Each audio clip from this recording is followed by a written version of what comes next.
Jaranan Mbak Winong, ayo, lho. Jaranan. Coba men jumeneng cublak suweng Winong Nawangsih Tulungagung punya. Yo.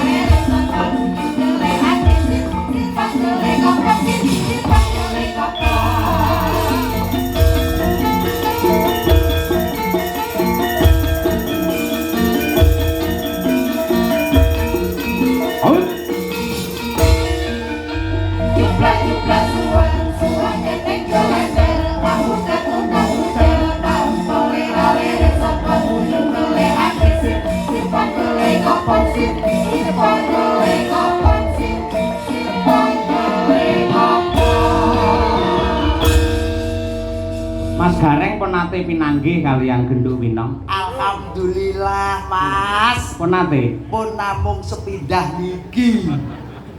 Wong kok yo terus cetukku ke kapan Mas? Bahasane kula ki menggur AKDP lho. Apa ki? Antar kota dalam provinsi. Nggih. Iku wong kula ki nggih lan jenengan kan pengisi. Lah kula UGM. Wah, ngayuk Jakarta. Alah Universitas Gandulan Monton. Wah, ini. Mumpung panggih niku mangkenalan. Mbak Winong, wilujeng dalu. Nggih, wilujeng dalu. Minal aidin wal faizin. Nggih, ngaten wal faizin. Sepinten kelepatane kula nyuwun pangapunten. Nggih, kula semanten ugi Pak Gareng. Alhamdulillah Mas ngeten niku. Gandes ruwes nyenengne ati. Cara buah Mbak Winong niku napa? Lho paling boten anggur to Mas. Anggur. Anggur. Kok iso anggur? Ora dadak dionceki, ora dadak dikumbang langsung dipangan. Sih. Lah iki Mbak Umi Hafifah cara buah napa? Mbak Umi Hafifah niki yen cara buah ngoten lek teng desa ranti. Ranti. Ranti. Kok ranti? Ranti niku nggih cilik, Nggih. rupane ireng, akeh tunduk cemul ngoten, lebu bleng kena kanggo tamba. Oh, kowe tunggale jamu berarti kowe. Kena nggih jamu, kena nggih tamba tresna. Nggih. Lek Mbak Birgita iki, Birgita lho. Wih, jane kaya ngene iki kala terus buah napa? Jane ngeten iki lek cara buah niku nuwun sewu lho Mas. Manggis, Mas. manggis. Manggis. Kok manggis? Manggis niku tidak pernah bohong. Sing mburi 5, jerone ya 5. Nggih. Niku Mbak Bukesi napa? Bukesi to? Heeh. Lek Bukesi niku sakniki napa kula rumiyin? Yo sakniki wong piyayene saiki yo. Sakniki to? Nganti elek surat tak janah kowe. Mboten lek Pak Bukesi niku nuwun sewu. Cara buahe ngoten melon tanpa biji. Melon. Layak gilap kowe ayo. Melon tanpa biji. Tungkune ning dengok etan kono. Dibuka marep mulon seret banyune cur. Dulur pekol, dulur bringin kabeh padha seneng. Yen kuwi bar Bukesi Mbak Trihastuti, Mbak Tuti. Mbak Tuti niki lek cara buah Mbak Tuti niki nuwun sewu lek semangka. Kok semangka? Nggih, semangka niku dipangane lek pun ming wayah poso. Nggih. Dadi lek ora poso ora dipangan ya. Nggih, ora poso ya ora tau. Wong jenenge semangka kok, Mas. Nggih. Oh iya. Selanjutnya Palah kau semongko. Mbak Lia, terebuan apa? Mbak Lia mriko to? Nggih. Nuwun sewu lek Mbak Lia nggih. Nuwun sewu apa ya? Niki kula cedhaki wonten pan nggih Mas nggih. Nggih, watan aja didemek. Mboten namung kula ambet tok. Lah didemek ngentut kuwi. Mboten malah seneng kula. Cedhaki ngentut niku kula demen Pak nuwun sewu Mas. Alah, pun kecekel Mas iki. Apa cara buah? Pace. Kok sia-sia. Oh, mboten sia-sia. Kuwi seniore Parasinden lho kuwi, ora suarane apik. Warpa senior Parasinden jenengan aja nyedak lek ngentut. Wong kula ngantek ngentut bae tak ambek mabel ya koyo pace. Ketoke kok kanca. Main komplit Mbak Lisa cara buah apa? Lek Mbak Elisa lho, ora wis bendina teng mriki lek niki kan nggih buah kesukaan. Oh, makanan sehari-hari. Makanan sehari-hari komplit kabeh kuwi. Apa kuwi? Iya seneng semangka enek, terus apa kuwi melon enek, Hmm. terus duren enek, terus anu salak enek, terus apa kuwi buah-buahan kabeh enek ning kono. Dadene sitok sak kresek. Sampeyan cara buah ya apik kok. Oh, napa Mas? Cara buah sampeyan iki pelem. Pelem Pelem sing luwegi rupane kuning semua abang kae. Nggih, pelem. Ning digondol codot dadi ya ngono kuwi. Mboten napa-napa Mas, mudhun jluk tunduran codok jenengan dahan. Iya. Nggih. Ambene. Nang iki lho nang. Ayo. Nggih. Iki mesti ya penggemarmu ana sing ngersake jaranan. Nggih, Mbak Winong niki napa melih niki teng bumi Reok Ponorogo, Mas. Nggih. Pokoke ya wajar iki jaranan iki tidak hilang dari pandangan seorang penduduk Ponorogo. Nah, nggih. Nggih, Pak. Halo. Niki sakderenge nembang kula ajeng tanglet angsal. Oh, boleh. Niki mau kan kula kalih Mbak Birgita, kalih Bu Kesi, kalih Umi kan kaget to nek Mbak Alisa niku jomblo. Kok jenengan niku malah ngertes niku sejauh apa to dengan komunikasi niku kalian Mbak Alisa niku? Lha iki cah cilik iki guru urusanku karo Bu Kesi karo Mbak Lisa nyapa cah cilik melu-melu. Kula kan kepo lho, kula kan sayang Bu Kesi to, Pak. Terus mungkin nek Bu Kesi disakiti kan saya ndak terima. Hah? Gitu. Sing nyakiti Bu Kesi iki sapa? Lah, kula kan mau tanglet sejauh apa komunikasi jenengan kalian Mbak Alisa niku mawon, Mang. Ora jauh, aku dekat kok, ora jauh. Duk, Ayo. Duk, Dalam. kowe pengen ngerti sejauh apa Pak Cahyo dengan Mbak Elisa. Nggih. Engko tak sadapne WA-ne kowe meneng sih. Nek kaya pihak kepolisian. Loh, ngomong kene lho, mantan intel. Ninggal katresnan ya nang ya. Nggih. Ayo, kita kok kangen suwi ora nembangake kuwi. Ayo, Langsung wae rong ramban. Ya, kaya ngono. Winong nawangse, coba diaturake para lenggah sugeng mirsani. Ya, mangga.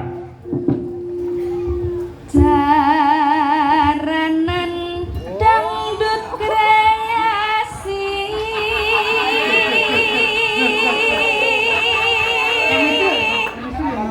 Iki cah iki ayu, suarane apik. Nggih. Ning tell me bocah iki. Kok Nama Pak? Orang ngrungokne omong aku to. Nama to Pak? Tanpa ngangge bawa langsung wae. Walah. Maaf Pak. Duk Winong. Sadapane HP kuwi mau aja mbok waca saiki.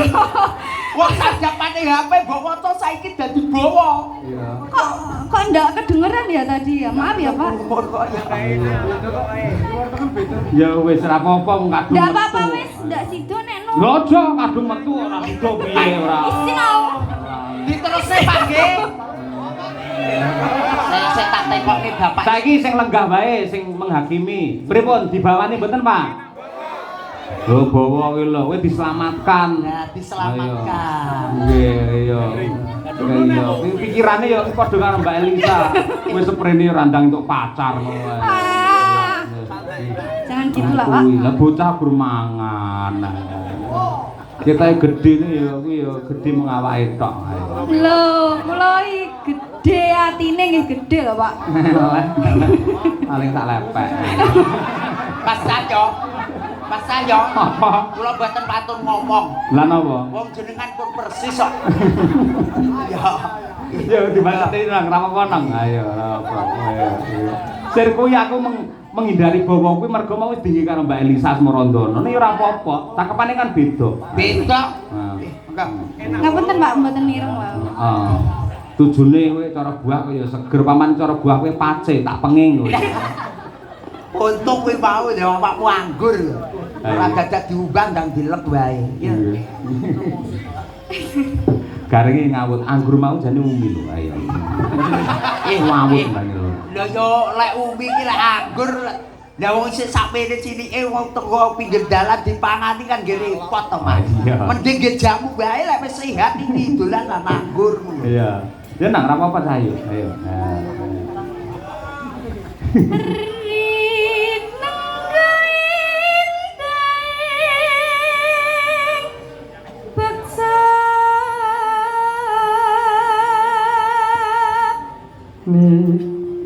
sentere jaran pegon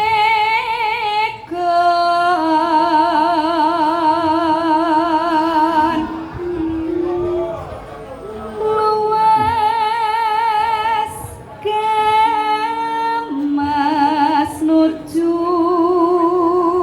prana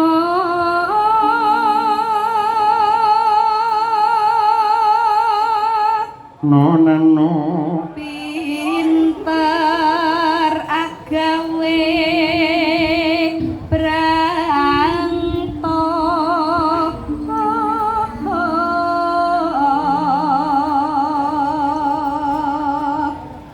sinden winong tulung agung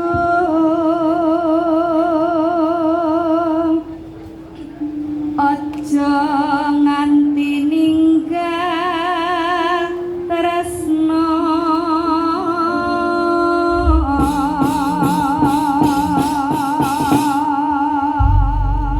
ya menika ugi klaturaken dumateng Pak Jono Busri sing tebih saking Surabaya keraya-raya tindak wonten Kelaladan Bringin Kauman Ponorogo. Kangen karo kanca-kanca Madangkara. Ya, karmane panjenengane urung diaturake wis pirang-pirang taruh. Putut manggung ning nggon gara-gara wae. Ya, Ya Nduk, Wino Nawangse. Ya.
Cah Tulungagung polahe kaya ngono. Polahe kanggo kula nyingkrih teng mriko. Mata kula meh klilipen